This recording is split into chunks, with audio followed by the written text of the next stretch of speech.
안녕하세요. 네, 강태입니다. 오늘은 썸을 탈 때 왜 어려울까에 대한 주제로 이야기를 해보려고 합니다. 이런 질문을 주셨어요, 저한테. 썸 탈 때 상대 감정이 너무 파악이 안 돼서 처음엔 호감이 있더라도 대화 조금 하다가 결국 서먹해지고 사귀는 단계까지 못 가는 경우가 많은데 이런 경우에는 어떻게 하는 게 좋나요, 강택님? 이라는 질문을 받았어요. 썸에 대한 주제는 제가 가끔 한 번씩 다뤘었는데 한 번 더 다뤄보려고 합니다. 여튼 바로 본론으로 들어갈게요. 저는 개인적으로 썸을 타는 방식이 세 가지 정도가 있다고 생각해요. 첫 번째는 자연스레 친구에서 발전하는 썸, 두 번째는 매우 진도가 빠른 썸, 세 번째는 서로가 간만 보고 있는 줄다리기 하는 썸. 줄다리기가 약간 많은 거죠. 그리고 썸이 어렵고 주로 깨지는 핵심 이유 중 하나가 서로가 간을 너무 보기 때문이라고 생각해요. 일단 자연스레 친구에서 발전하는 경우는 뭐 쏘쏘하죠. 이거는 오랫동안 알고 지내거나 사람을 어느 정도 길게 만나보고 친해진 이후에 썸을 타는 케이스이기 때문에 서로가 꽤나 잘 알아요. 그래서 간을 별로 안 보죠. 이미 특징들을 파악하고 있으니까. 그만큼 서로에 대한 정보들을 서로가 어느 정도는 충분히 가지고 있는 거죠. 두 번째는 매우 진도가 빠른 경우인데 이 케이스는 좋은 점보다 안 좋은 점이 훨씬 많다고 볼 수 있지만 서로가 빨리 불타오르는 만큼 짜잘짜잘하게 간 보는 과정이 아주 많이 생략되는 경우가 많아요. 진도가 빠른 만큼 간을 보는 경우가 적죠. 대신 그만큼 위험 부담은 많이 갖고 있지만 서로 진도가 빠르니까. 그치만 서로 호감만 확실하다면 이 경우는 사귀는 사이로 바로 발전합니다. 마지막으로 세 번째가 중요한 얘기인데 제가 이번 주제로 말하고 싶은 중점적인 이야기예요. 서로가 간만 보는 썸입니다. 이 케이스가 제가 말한 썸 중에서 가장 어렵다고 생각해요. 왜 어렵냐면 일단 서로에 대한 정보도 없죠. 아직 친밀감도 부족하죠. 나와 친한 친구들처럼 추억이 많은 것도 아니고 결국 연락하면서 만나보면서 친밀감을 쌓고 해야 하는데 여기 단계부터 계속 간을 보니까 삐걱거리는 겁니다. 그래서 썸이 진짜 많이 깨져요. 연애는 타이밍이라는 말도 있듯이 들이댈 때는 들이대고 표현할 땐 분명히 표현을 하는 게 좋은데 서로 호감이 있으면서도 자꾸 콕콕 찌르기만 하는 거죠. 이 텀이 조금만 길어지면 망하는 테크로 갈 확률이 매우 높다는 겁니다. 연락 빈도수도 당연히 줄어들고요. 남녀 둘 다 미묘한 행동 변화에 민감하게 반응하게 되죠. 그럼 무슨 현상이 생기느냐? 서로 호감도가 떨어집니다. 좀 더 구체적으로 말하면 열정이 떨어져요. 생각이 복잡하고 깊어지는 거죠.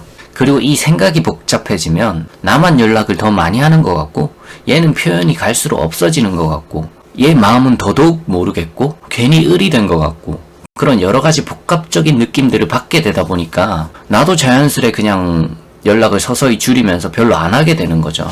둘 다 호감이 있는데도요. 이 이유를 전혀 몰라서 썸 탈 때 망하는 사람들을 많이 봤어요. 확실히 저 같은 경우도 이 텀을 관리를 잘 못하거나 내가 확실히 의사표현을 못했을 때 주로 썸이 깨졌던 것 같아요. 예전에 20대 초중반에 그때 당시 연타로 썸이 여러 번 깨지고 나서 여기에 대한 생각들을 제가 그때 많이 했었는데 제가 내린 답은 요런 거였어요. 예를 들면 만나는 날 이전에 톡으로 너무 많은 대화를 하지 말자. 정 많이 하려거든. 적어도 내가 그 사람과 만났을 때 할 말들은 남겨놓고 하자. 그리고 톡으로 너무 많은 대화를 하지 않는 만큼 톡을 끊을 때 상대방 기분을 잘 고려해서 끊고 부족한 부분은 짧게 통화로 채워보자는 거였죠. 이게 일단 제가 생각한 방법들 중에 생각보다 좋은 방법이었어요. 그리고 저는 정서적인 교감과 육체적인 교감은 분명 다른 작용을 하는 부분이 많다고 생각해요. 그래서 정서적인 교감에 있어서는 너무 톡으로 말 많이 하지 말고 만나서 대화로 더 많이 이끄는 것, 그리고 더 나아가서 육체적인 교감은 말로만 표현하지 말고 행동적인 것도 좀 더 용기 내서 섞어보자. 요거였어요. 뭐 상대방이 나한테 호감이 있다고 생각되면 그게 좀 느껴지잖아요. 그럴 때 타이밍 봐서 과감하게 뭐 손을 잡거나 이렇게 해보는 거죠. 이게 상대방이 느끼기에는 마음이 정말 전해져요. 이게 훨씬 표현이 간결하고 확실하다고 생각을 합니다. 물론 이 방법도 100% 정답은 아니지만 적어도 20대 초중반 때 제가 썸이 자주 망할 때보다는 이렇게 한 이후로는 확실히 확률이 많이 올라갔어요. 저는 제 나름 경험을 통해 딱 요 정도 원칙만 지키는 편이에요. 물론 사람에 따라 잘 안 되는 경우의 사람도 있지만 저 같은 경우는 이 부분은 되게 많이 신경 쓰려고 노력을 하는 편이에요.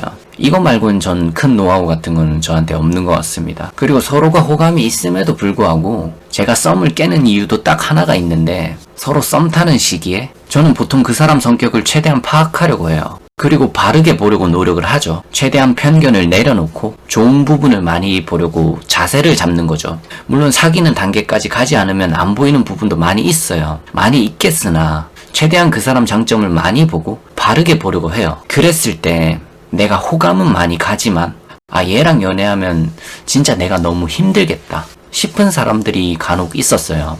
저는 그런 경우에만 썸을 놓습니다. 아직 서로 조심하는 단계라 충돌은 없지만 조만간 가치관 부분에서 충돌이 생길 것 같고, 그 사람과 연락을 하고 만나보면서 그런 느낌을 많이 받을 때는 저는 그 썸은 제가 포기를 하는 것 같아요. 내가 감당을 못할 것 같아서. 내가 이 사람과 연애하면 너무 힘들어질 것 같고 내가 감당을 못할 것 같아서. 당연히 호감이라는 감정도 매우 중요하지만 저도 제가 감당이 안 될 것 같을 때가 있거든요. 그런 경우에만 저는 썸 타는 도중에 그걸 놓는 것 같습니다. 이 질문에는 제가 이렇게 답변을 해드리고 싶네요. 영상이 도움이 되셨다면 구독하기와 좋아요 부탁드립니다.